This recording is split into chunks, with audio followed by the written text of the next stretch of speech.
السلام علیکم ورحمۃ اللہ وبرکاتہ۔ اعوذ باللہ من الشیطان الرجیم، بسم اللہ الرحمن الرحیم۔ استغفر لهم او لا تستغفر لهم ان تستغفر لهم 70 مرة فلن يغفر الله لهم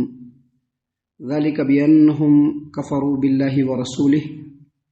واللہ لا يهدي القوم الفاسقین۔ اے محمد صلی اللہ علیہ وسلم، آپ ان کے لیے استغفار کیجئے یا استغفار نہیں کیجئے، دونوں ہی باتیں برابر ہیں۔ ان تستغفر لهم 70 مرة، اگر آپ ان کے لیے 70 مرتبہ بھی استغفار کہیں گے، فلن یغفر اللہ لهم، تو ان کی مغفرت نہیں کی جائے گی۔ ذالک بأنہم کفروا باللہ ورسولہ، اس لیے کہ ان لوگوں نے اللہ اور اس کے رسول کے ساتھ کفر کیا، ان کا انکار کیا۔ واللہ لا یہدی القوم الفاسقین، اور اللہ تبارک و تعالیٰ فاسق و فاجر قوم کو ہدایت نہیں دیتے ہیں۔ محترم سامعین کرام، سورۃ التوبہ سورہ نمبر 9 اور اسی سورت سے آیت نمبر 80 آپ کے سامنے تلاوت کی گئی، اور آیت کریمہ کا ترجمہ بھی آپ کی خدمت میں پیش کیا گیا۔ سامعین کرام، جیسا کہ اس سے پہلے بتلایا جا چکا ہے کہ یہ آیتیں جنگ تبوک کے بعد نازل ہوئی، اور ان آیتوں میں اللہ تبارک و تعالیٰ نے منافقوں کی صفات کو بیان فرمایا ہے۔ یہاں پر اس آیت کریمہ میں اللہ تبارک و تعالیٰ نے یہ فرمایا ہے کہ آپ منافقوں کے لیے چاہے مغفرت کی دعا کریں یا نہ کریں، اللہ تعالیٰ ان کو بخشنے والا نہیں۔ اگر 70 مرتبہ بھی آپ ان کے لیے مغفرت کی دعا کریں گے تو منافقوں کو اللہ تبارک و تعالیٰ بخشنے والا نہیں، اور اس کی وجہ اللہ نے یہ بتلائی کہ یہ لوگ اللہ اور اس کے رسول کے ساتھ کفر کرتے ہیں۔ محترم سامعین کرام، غزوہ تبوک سے واپسی کے بعد جب غزوہ تبوک سے جنگ تبوک سے مسلمان واپس ہو گئے، تو آنے کے کچھ ہی دنوں کے بعد منافقوں کا سردار عبداللہ بن ابی بن سلول، اس کا انتقال ہو گیا، فوت ہو گیا۔ اس کا بیٹا عبداللہ، یہ پکے سچے مسلمان صحابی اور اپنے باپ کے کرتوتوں سے خوب واقف کہ ہمارا باپ کیسا، کس ٹائپ کا۔ محترم سامعین کرام، غزوہ بنو المستلق جب ہوئی تھی پہلے، تو اس سے واپسی کے دوران سفر میں ہی یہی عبداللہ بن ابی بن سلول منافق، اس نے یہ کہا تھا کہ جب ہم لوگ مدینہ پہنچیں گے تو جو عزت والا ہے وہ ذلت والے کو نکال دے گا۔ مدینے میں جو لوگ عزت والے ہیں وہ ذلت والے کو نکال دیں گے، اور وہ اپنے آپ کو عزت والا کہا تھا، اور نبی اکرم صلی اللہ علیہ وسلم کو ذلت والا کہا تھا۔ یہ بات عبداللہ جو اس کا بیٹا، جو صحابی ہے، ان کو معلوم ہوئی، تو جیسے ہی مدینہ کے انٹرنس میں پہنچے لوگ، ابھی مدینہ میں اب داخل ہوں گے، جیسے ہم لوگ ٹپ ٹور کے لیے داخل ہوتے ہیں، وہاں پر بنڈے ہلی سے پہلے ٹپ ٹور میں داخل ہوں گے، ویسے ہی انٹرنس پر، مدینہ کے انٹرنس پر اس منافق کا بیٹا جو پکے سچے صحابی ہیں وہ کھڑے ہو گئے اور کہا کہ تم اپنے باپ کو ہی کہا کہ تم مدینے میں داخل نہیں ہو سکتے ہو۔ کیوں ایسا کہا؟ اس لیے ایسا کہا کہ انہوں نے اس بات کی وضاحت کی کہ ذلیل تو ہے اور محمد عربی صلی اللہ علیہ وسلم عزت والے ہیں۔ جب تک کہ عبداللہ بن ابی بن سلول نے نبی صلی اللہ علیہ وسلم سے معافی نہیں مانگی، تب تک انہوں نے، یعنی یہ صحابی جو ان کے بیٹے ہیں، انہوں نے اس منافق کو داخل نہیں ہونے دیا۔ جب معافی مانگ لی تو داخل ہونے دیا، لیکن جب اس کے باپ کا انتقال ہوا، ان کے باپ کا، منافق عبداللہ بن ابی بن سلول کا، تو باپ ہے، دل میں رحم، ہمدردی کے جذبات پیدا ہوئے، شفقت کے جذبات پیدا ہوئے،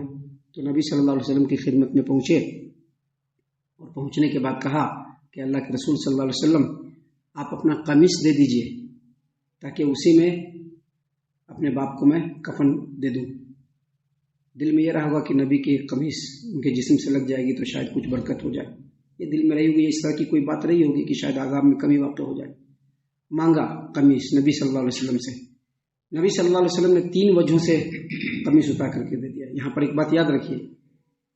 ایک آدمی کا جیسا عمل ہوگا قبر میں اسی طرح کی بات ہوگی۔ کسی بھی بزرگ کا قمیص پہنا کر کے، یا بعض لوگ جو ہے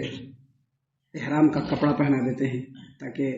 متبرک ہو جائے، سب ہونے والا نہیں ہے۔ نبی صلی اللہ علیہ وسلم نے جو قمیص نکال کر کے دیا، اس کے پیچھے 3 وجہ تھی۔ پہلی وجہ یہ تھی کہ نبی صلی اللہ علیہ وسلم کی طبیعت میں نرمی تھی، وہ درگزر کرنے والے تھے اور لوگوں کے ساتھ خیر و بھلائی کرنے والے تھے، تو جیسے ہی قمیص مانگا نبی صلی اللہ علیہ وسلم نکال کر کے دے دیا اپنی قمیص۔ پہلی وجہ یہ تھی۔ دوسری وجہ یہ تھی کہ جب بدر کے قیدیوں کا فیصلہ ہو رہا تھا تو بدر کے قیدیوں میں نبی صلی اللہ علیہ وسلم کے چچا عباس بن عبد المطلب یہ بھی ان قیدیوں کے اندر تھے، اور اس وقت ان کے جسم پر کپڑا نہیں تھا، فیصلہ ہو رہا تھا قیدیوں کا، کپڑا جسم پر نہیں تھا اور وہ لمبے تھے، کسی کا بھی کپڑا آ نہیں رہا تھا، تو نبی صلی اللہ علیہ وسلم نے عبداللہ بن ابی بن سلول سے کہا کہ آپ اپنی قمیص دے دیے، کیونکہ وہ بھی لمبا تھا، قد موافق تھی، اس لیے مانگا تو اس نے دے دیا۔ تو نبی صلی اللہ علیہ وسلم کی طبیعت میں یہ بات تھی کہ جس نے احسان کیا ہے، اچھائی کیا ہے، اس کے ساتھ اچھائی کا ہی معاملہ کیا جائے، تو آپ صلی اللہ علیہ وسلم نے اس وجہ سے بھی کپڑا نکال کر کے دے دیا۔ اور تیسری وجہ یہ تھی کہ عبداللہ صحابی تھے اور ان کے باپ کا معاملہ تھا، اگر نہیں دیتے تو ان کا دل ٹوٹ جاتا، اس لیے نبی صلی اللہ علیہ وسلم نے وہ اپنا کپڑا نکال کر کے دے دیا۔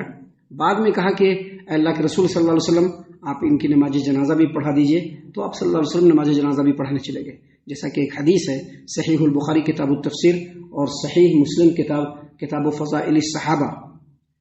عبداللہ بن عمر رضی اللہ عنہما کہتے ہیں کہ جب عبداللہ بن ابی بن سلول منافق کا انتقال ہوا، اس کی وفات ہوئی، تو اس کے بیٹے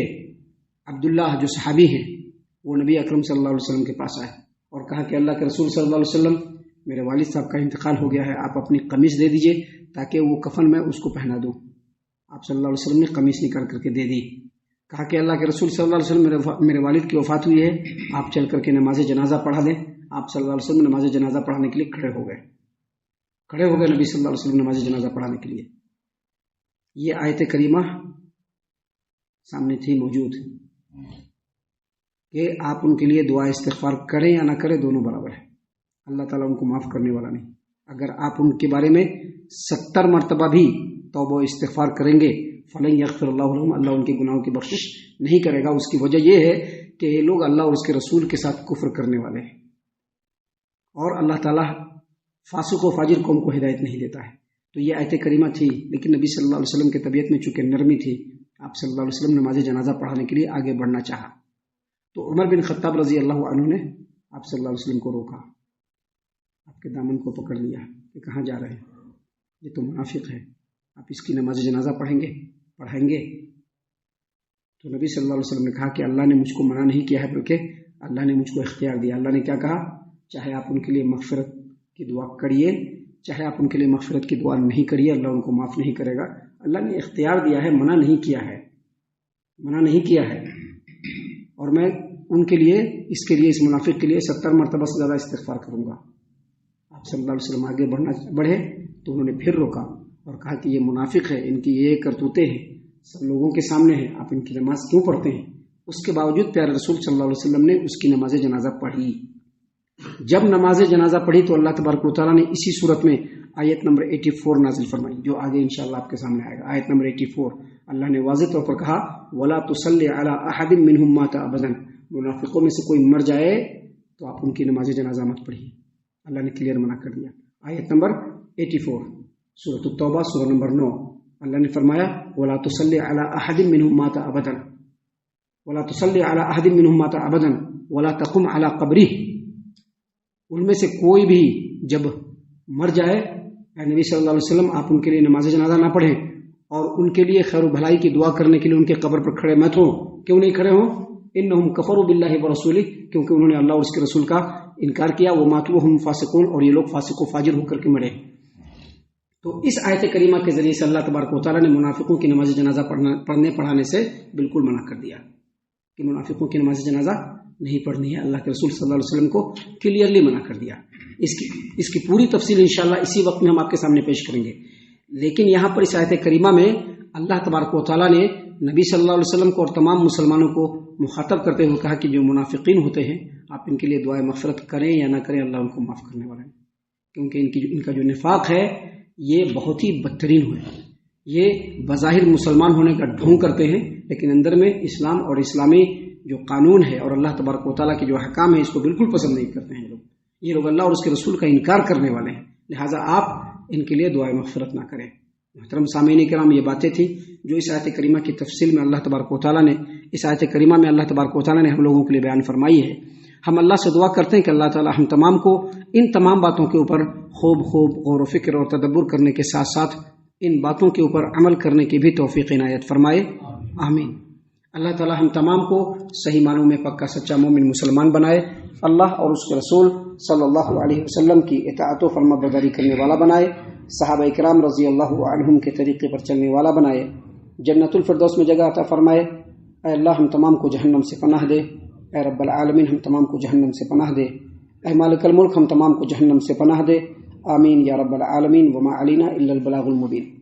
تبارك الذي نزل الفرقان على عبده ليكون للعالمين نذيرا